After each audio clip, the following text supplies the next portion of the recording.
सर्वेभ्यः नमो नमः। अहं मोनिका तालियान। आज की वीडियो में हम अपनी कक्षा 7 की रुचिरा पुस्तक के 11वें पाठ का अभ्यास कार्य करेंगे। इससे पहले वीडियो में मैं आपको ये पाठ समझा चुकी हूँ। आप उस वीडियो को भी पहले देख लीजिए, क्योंकि जब आप अपने पाठ को पहले समझ लेते हैं और उसके बाद उसका बुक वर्क या अभ्यास कार्य करते हैं तो वह आपके लिए आसान हो जाता है। यहाँ पर प्रश्न संख्या 1 है, प्रश्न नाम उत्तराणी एक पदेन लिखत।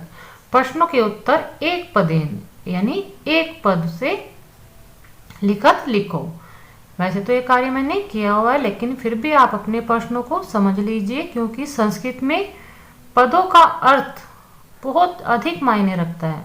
जब तक आपको आपके पदों का अर्थ या शब्दों का अर्थ नहीं पता होगा तो आप उसका सही उत्तर नहीं देख पाएंगे। यहाँ पर वृक्षे का प्रतिवस्ती सम, वृक्षे यानी पेड़ पर, का स्त्रीलिंग है यानी कौन, प्रतिवस्ती सम रहती थी, पेड़ पर कौन रहती थी। इसका उत्तर है ए का चटका, क्योंकि का जो है वह हमारा स्त्रीलिंग है तो उत्तर भी इसका स्त्रीलिंग ही होगा। वृक्ष से अधा कहा आगता, पेड़ के नीचे कौन आ गया। इसका उत्तर है परमतः गजा यानी परमत हाथी। गजहा केन शाखम आत्रोट्यत, हाथी किसके द्वारा शाखा को तोड़ता है। इसका उत्तर है शुंडेन यानी अपने शुंड के द्वारा।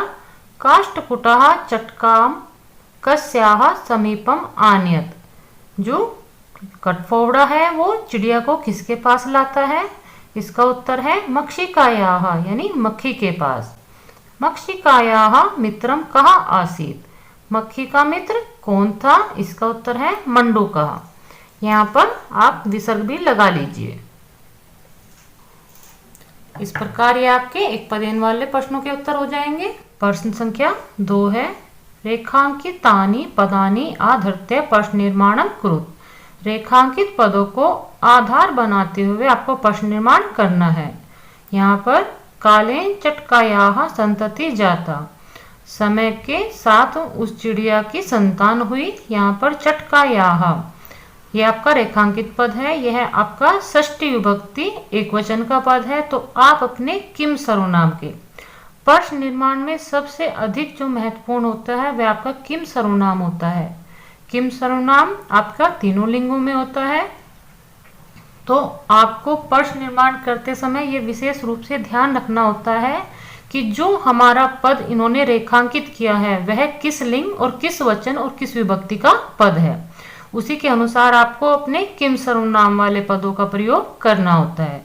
यहाँ पर चटकायाः स्त्रीलिंग का पद है, षष्ठी विभक्ति एक वचन, तो आप अपने किम सर्वनाम से षष्ठी विभक्ति एक वचन लेंगे कस्याः। चटकायाः नीडम भूवि आपतत, चिड़िया का घोंसला भूमि पर गिर गया। यहाँ पर नीडम, नीडम जो आपका पद है वह आपका नपुंसकलिंग द्वितीय विभक्ति का पद है।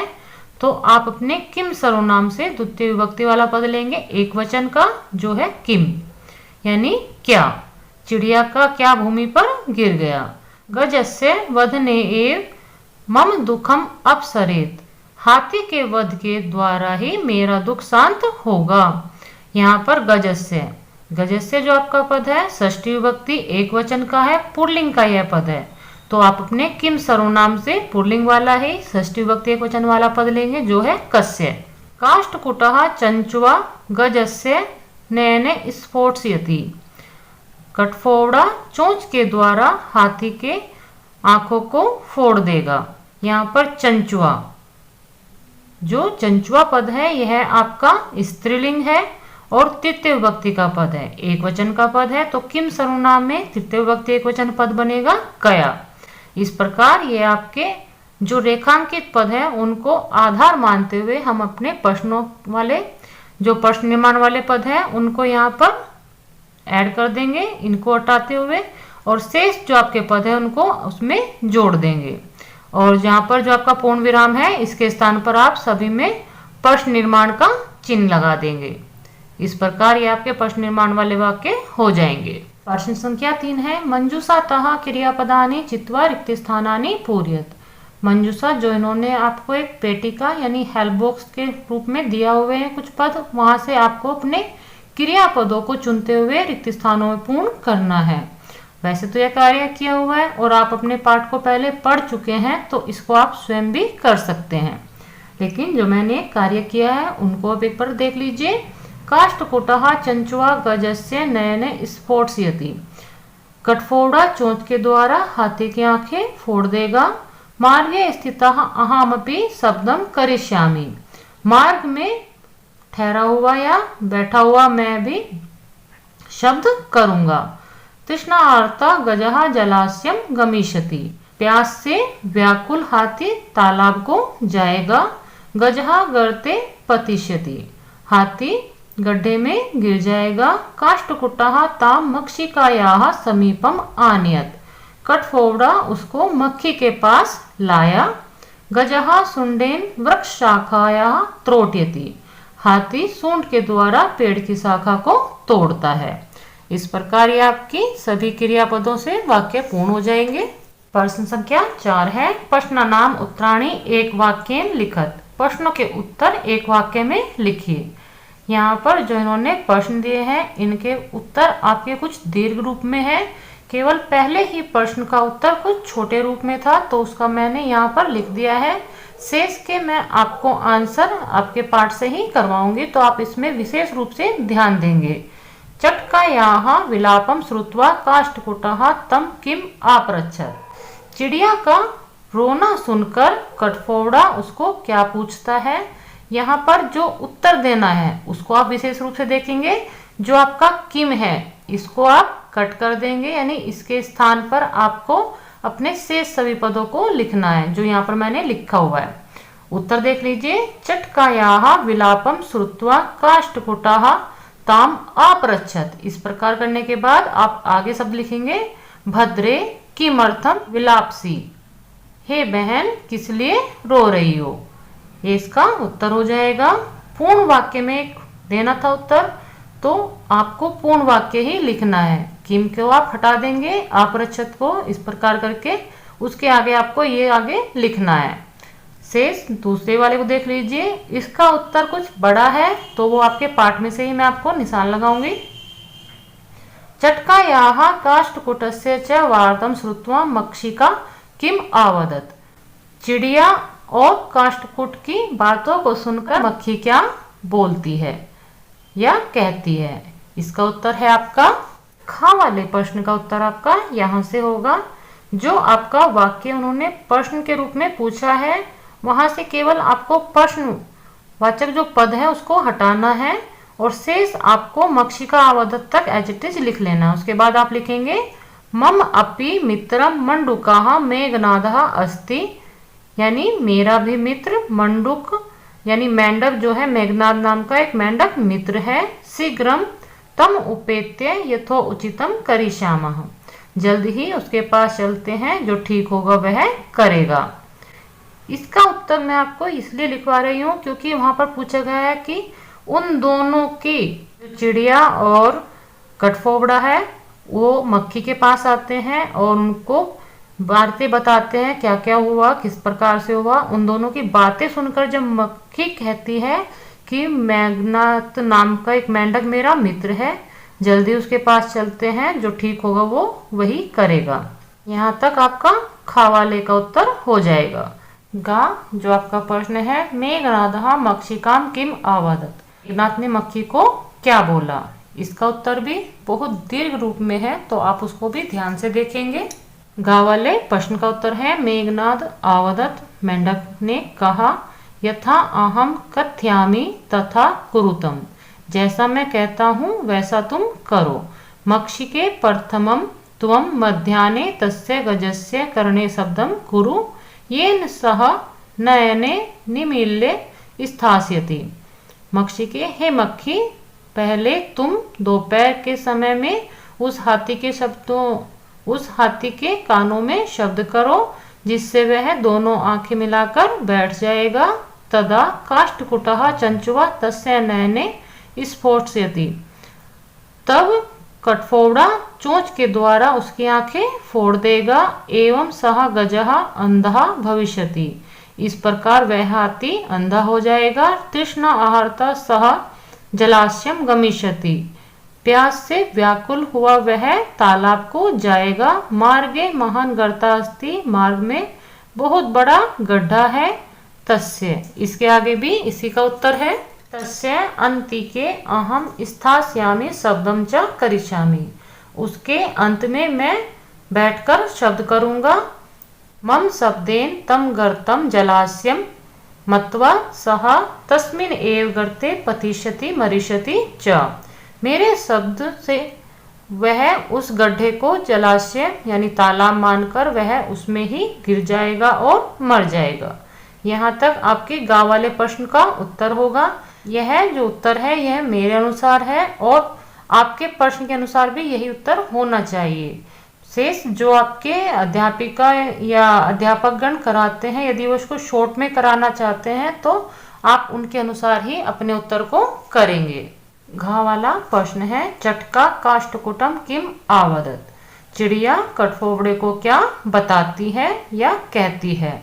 इसका उत्तर भी कुछ दीर्घ रूप में है, उसको भी आप देख लीजिए। घा वाले का उत्तर है, चटका आवदत दुष्टेन एकेन गजेन मम संतति नासिता, एक दुष्ट हाथी के द्वारा मेरी संतान नष्ट कर दी गई। तस्य गजस्य वधने मम दुखम अपसरेत, उस हाथी के वध से ही मेरा दुख शांत होगा। इस प्रकार आपके पूर्ण वाक्य वाले प्रश्नों के उत्तर हो जाएंगे। प्रश्न संख्या 5 है, उदाहरण अनुसृत्य रिक्त स्थानानि पूर्यत, उदाहरण के अनुसार आपको रिक्त स्थान पूर्ण करने हैं। यथा, इन्होंने प्रथम पुरुष दिया हुआ है, पठिष्यति, पठिष्यता, पठिष्यन्ति, यह आपके लीड लकार जो भविष्य काल है उसके प्रथम पुरुष के इन्होंने धातु रूप दिए हुए हैं। अगला जो आपका पद है पत धातु है, पतिशता इन्होंने ऑलरेडी लिखा हुआ है, पतिशति और पतिशंति आपका शब्द बन जाएगा। मरिष्यति, मरिष्यतः ये आपका पद बन जाएंगे, मरिष्यन्ति ऑलरेडी लिखा हुआ है। खा वाले भाग में मध्यम पुरुष के धातु रूप इन्होंने दिए हुए हैं। यहाँ पर जो इन्होंने धातु रूप दिए हैं सभी लिट लकार के यानी भविष्य काल के हैं। गम धातु में गमिष्यसि, गमिष्यतः, गमिष्यत। धाव धातु अगली है, धाविष्यसि, धाविष्यतः आपका लिखा हुआ है, धाविष्यत आपको लिखना है। क्रीडिष्यसि, क्रीडिष्यथा, क्रीडिष्यत आपका लिखा हुआ है। गा वाले भाग में उत्तम पुरुष है, लेखिष्यामि, लेखिष्यावः, लेखिष्यामः। हस आपकी धातु है, हसिष्यामि, हसिष्यावः, हसिष्यामः। दृश धातु के धातु रूप आपके नॉर्मल चलते हैं सामान्य रूप से। दृश जो आपकी धातु है ये आपकी मूल धातु है और जो परिवर्तनीय धातु होती है लिट लकार में वो आपकी एज टिज उसी रूप में प्रयोग होती है। द्रक्ष्यामि, द्रक्ष्यावः, द्रक्ष्यामः। इस प्रकार ये आपकी जो इन्होंने रिक्त स्थान बनाए थे आपके धातु रूप में लिट लकार के वो पूर्ण होते हैं। प्रश्न संख्या 6 है, उदाहरण अनुसारम सम शब्दम योजित्वा भूतकालिक क्रियाम रचत। उदाहरण में जैसे आवसत का इन्होंने वस्ति सम यह पद प्रयोग करके आपके भूतकाल क्रिया का भाव दिया है। सम आपकी वर्तमान काल की क्रिया के साथ प्रयोग होता है लेकिन भाव या भूतकाल का ही प्रदर्शित करता है। जो आपका लंग लकार होता है उसके स्थान पर हम वर्तमान काल की क्रिया के साथ यदि सम शब्द का प्रयोग करते हैं तो वह भूतकाल का ही यानी लंग लकार का ही भाव प्रदान करता है। आपठत आपका लंग लकार है, पठति सम यह आपका प्रयोग होना है। आत्रोट्यत, त्रोट्यति सम। आपतत, पतति सम। आपृच्छत, पृच्छति सम। आवदत, वदति सम। अनयत, नयति सम। इस प्रकार ये आपके भूतकाल के भाव देने वाली क्रियाएं हो जाएंगी। प्रश्न संख्या 7 है, कोष्टकात उचितम पदम चित्वा रिक्त स्थानानि पूर्यत। कोष्टकात यानी ब्रैकेट जो इन्होंने आपके यहाँ पर ब्रैकेट दिए हुए हैं उनमें कुछ पद दिए हुए हैं और यहाँ पर रिक्त स्थान बनाए हुए हैं तो आपको सही पदों को, उचित से अर्थ है कि सही पद चुनकर आपको रिक्त स्थान भरना है। यहाँ पर देखें, बालिका मधुरम गायती, बालिका मधुर गाती है। यहाँ पर एकम, एका और एकः 3 एक के ही रूप दिए हुए हैं क्योंकि जो आपकी संख्याएं होती हैं 1 से 4 तक तीनों ही लिंगों में अलग अलग रूप से चलती हैं। तो एकम नपुंसक लिंग, एका स्त्रीलिंग और एकः पुल्लिंग में होती है। बालिका आपका स्त्रीलिंग है तो स्त्रीलिंग वाला ही पद हम यहाँ पर प्रयोग करेंगे जो होगा एका। कृषिकाः कृषि कर्माणि कुर्वन्ति, सभी किसान खेती कार्य करते हैं। यहाँ पर इन्होंने फिर आगे संख्या दी है, चत्वारः चतस्र चत्वारि, चत्वारः पुल्लिंग है, चतस्र स्त्रीलिंग और चत्वारि नपुंसकलिंग की संख्याएं हैं। तो कृषिकाः ये आपका पुल्लिंग है तो पुल्लिंग वाली हम संख्या प्रयोग करेंगे चत्वारः।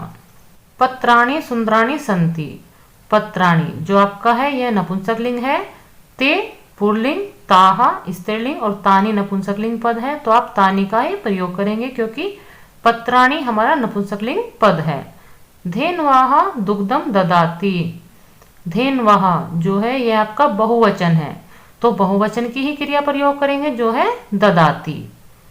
ददंती आपका रूप नहीं बनता है और ददती आपका एक वचन रूप है।